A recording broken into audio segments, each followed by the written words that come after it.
All right, so today we're diving headfirst into cybersecurity and data protection. Sounds exciting. It is, it is. And it's all thanks to one of our listeners who's prepping for this L6M7 exam. Oh, cool. So we've got a whole bunch of practice questions to go through, which cover, honestly, some really interesting cybersecurity concepts. I bet. Yeah, and even if you're not planning on taking the exam yourself, don't tune out just yet, because these topics are actually relevant to, well, pretty much everyone who uses technology. Very true. I mean, we're talking about figuring out the different types of hackers out there, like who are these people? How do you request access to your own data? And getting a grip on that whole CIA triad thing and data security. Yeah, the CIA triad, super important. Super important. So just for context, the L6M7 exam, it's a web-based test, 90 minutes, Okay. 50 questions. You got to get a 70% to pass. Okay. And it's offered in English and Japanese. It's pretty cool. It is pretty cool. But let's jump into the good stuff, shall we? So the first question is all about vulnerability assessments. And apparently the quote-unquote component approach is like the gold standard. Okay. So why is that? Well, think of it like you're examining a car engine. Mm-hmm. Like, you wouldn't just glance at the whole thing and be like, yep, looks good. Right. You'd want to go through every single part. Yeah. Make sure the spark plugs are good, the belts are good, the pistons, everything. Right. And that's kind of what the component approach does. Yeah. But for cybersecurity, it breaks down this, complex system into these tiny little pieces. Mm-hmm. And then checks each one for vulnerabilities. So it's like super, super thorough. Yeah, super thorough. Yeah. Especially when you have a system with, like, a ton of moving parts. Yeah, that makes sense. Like a digital detective, but like really, really meticulous. Exactly. Okay, so moving on. The next question is focused on the data processing lifecycle. Okay. And it seems like there are 4 key parts to this. Acquisition, reporting, processing, and storage. Got it. Can you walk us through what actually happens at each step? Sure. So imagine data as going on, like an adventure. Okay, I like it. So acquisition, that's the very beginning, gathering all that raw data Mm-hmm. from different sources. Then you have processing, where you transform that raw data into something, meaningful, like insights, trends, all that. Right, make sense of it. Yeah, exactly. Then there's reporting, which is all about presenting those insights clearly. Put all those fancy charts and graphs. Exactly. Turning data into those. Yeah. And finally, you have storage, which is where you keep all that processed data safe. Safely tucked away. Yep, for future use. I see. That makes a lot of sense. The question also mentioned that data controlling isn't typically considered a step in this life cycle. Interesting. Why is that? That is interesting. Yeah. Well, I think it's because controlling data access, while super important for security, it's more of like an overarching principle. Right. It applies to the whole life cycle, not just one specific step. So it's like woven into the entire journey. Yeah, woven in, that's a good way to put it. Okay, so now let's talk about something I think will really resonate with our listeners. Subject access requests, or SARs. Oh, yeah. SARs. These seem like pretty powerful tools for, us regular folks. They are. They really are. Yeah. They're like your secret weapon for taking control of your personal data. Ooh, I like that. Let's say you want to know exactly what information a company holds about you. Okay. You just submit a SAR, and under data protection laws like GDPR, they have to respond. They have to? They have to. Wow. And provide you with that information. That's incredible. I have to admit, I've never actually thought about submitting one of those before. Really? Yeah. I mean, do you think people should be doing this more often? Oh, absolutely. Really? Yeah, it's a fantastic way to, become more aware of your digital footprint and understand how companies are using your data. You might be surprised by what you find. Okay, you've convinced me. I'm adding submit a SAR to my to-do list. I love it. All right, now let's talk about the famous CIA triad. Yes. I've heard whispers about this in the cybersecurity world. It's pretty crucial. Is it as mysterious as it sounds? Not really, but it is crucial, like you said. Okay. So CIA stands for confidentiality, availability, and integrity. All right, break it down for me. Okay, so confidentiality is all about keeping information accessible only to, authorized individuals. Right, like keep it secret, keep it safe. Exactly. Think strong passwords, encryption, that kind of stuff. Got it. Availability ensures that data is accessible whenever it's needed. Okay. Like having a reliable backup system, Right, so it's there when you need it. Exactly. And then integrity guarantees that the data is accurate and protected from, unauthorized changes. Tamper-proof. Exactly. So that's like tamper-proof systems, robust data validation, those kinds of things. Okay, so you need all three of these things working together. Absolutely. You can't really prioritize one over the others. It's Right. like a three-legged stool, I like that. You need all three legs for it to be stable. Yeah, makes sense.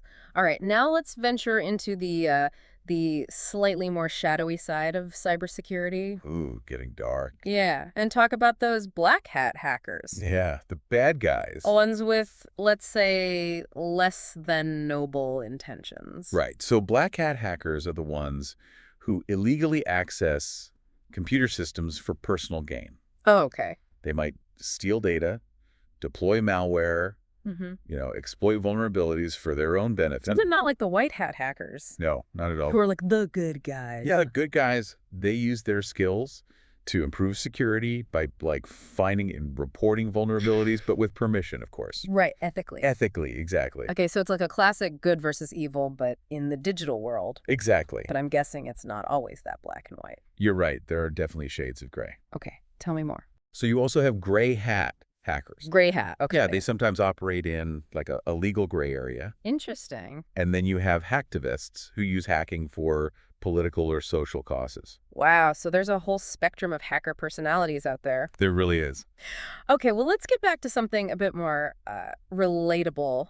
Okay. Phishing attacks. Ah, yes. Phishing. Everyone's probably gotten one of those suspicious emails at some point. Oh, for sure. It's like a part of life now. Right. So imagine you get this email from, like, someone you don't recognize. Mm-hmm. Maybe they say they're from your bank. Okay.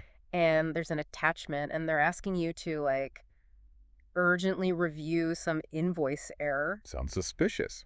That's because it is, right? Like, alarm bells should be going off in your head. Yeah, definitely. Because that's classic phishing, right? Classic phishing. They're trying to trick you into, like, revealing your personal information. Yep, or downloading something malicious. I've definitely seen emails like that. It's amazing how convincing they can be. They're getting really good at it. They are. So what are some things we should be looking out for? Like red flags to avoid falling for these scams? Okay, so always be wary of unexpected attachments. Yeah. Especially from, like, senders you don't know. Okay, yeah. Urgent requests or threats are another big one. Right. And if the email just, like, feels off, like bad grammar, awkward phrasing, Yeah. just don't click on anything. Better safe than sorry. Exactly. Okay, that's great advice. It's all about being vigilant, not letting your guard down, For sure. Okay, speaking of organizations, this next question brings up group purchasing organizations, or GPOs. GPOs, all right. I'll be honest, I'm not quite sure what those are, Haha. Yeah, they're not exactly a household name. let alone their role in cybersecurity. Right. So GPOs might sound like a purely business concept, Mm-hmm. but they actually affect all of us as consumers. Okay, how so? So essentially, they're groups that help organizations, especially large ones, buy things more efficiently. But the cool part is, when it comes to cybersecurity, they also, like, vet and verify the security measures of their suppliers. Oh, that's interesting. Yeah, it helps reduce the risk of those, like, supply chain security breaches. So by being picky about who they work with, GPOs indirectly help protect my data as a consumer. Exactly. It's like a chain reaction, Okay. A more secure supply chain means fewer opportunities for hackers to steal data from companies, which could then affect you. Got it. That makes sense. Now for a term that sounds straight out of a sci-fi movie, air gapping. Ooh, yeah, air gapping. What's the deal with that? It does sound futuristic, right? But it's a real thing. Okay. And it's very effective. So basically, it involves physically isolating critical systems from unsecured networks. Like the internet. Like the internet. Okay. Exactly. This is like the ultimate defense Wow. for high security environments, like think nuclear facilities, government agencies. So we're talking about completely disconnecting these systems from the outside world. Yes, completely no internet, no external networks, no way in. Wow, that's intense. It is. It really highlights how seriously some organizations take cybersecurity. Yeah, but let's be real, for most of us, complete isolation isn't really feasible. True, true. For everyday life, yeah, not really practical. Right. But there are still lessons to be learned. Like what? Like, think about restricting communication in sensitive situations. Okay. It can be surprisingly effective. Interesting. Yeah, it can thwart manipulation attempts. So, like, limiting who you talk to about certain things. Exactly. Exactly. That actually leads perfectly into the next question, which is all about communication restrictions. Oh, perfect. It seems counterintuitive, but it can actually enhance security. It can. It really can. So how does that work? So by limiting the number of people involved in, sensitive discussions, like confidential mergers, financial transactions, you're reducing the opportunities for, like, social engineering or phishing attacks. Fewer people, fewer targets? Exactly. Fewer people, fewer targets. That's a fascinating insight and what makes me want to apply that to my own life, be more cautious about who I talk to about certain things. It's definitely something to think about. It is. Okay, last question for this part of our deep dive. All right, Emmy. This one's a scenario about buying USB drives Okay. and the importance of quality assurance. Right. It seems like something we might easily overlook. It is. But this question really highlights how important it is to think about security, even with, simple devices. Absolutely. So you're tasked with buying USB drives for your team. Okay. What should you be looking for to make sure they're secure? Well, it's definitely not as simple as just grabbing the cheapest ones off the shelf. I figured as much. Evidence of quality assurance testing is crucial. Okay, what does that mean? This documentation shows that the drives have undergone rigorous checks to make sure they're free of malware and meet certain security standards. So it's like a seal of approval. It is. It's like a seal of approval for cybersecurity. Okay, that makes a lot of sense. I hope our listeners are feeling as, energized and empowered as I am. Me too. It's been a pleasure sharing these insights with you and our listeners. Likewise, remember everyone, knowledge is power. It really is. And in the world of cybersecurity, it's our greatest defense. I couldn't agree more. So go forth, spread the cybersecurity gospel. Until next time, stay safe and stay curious.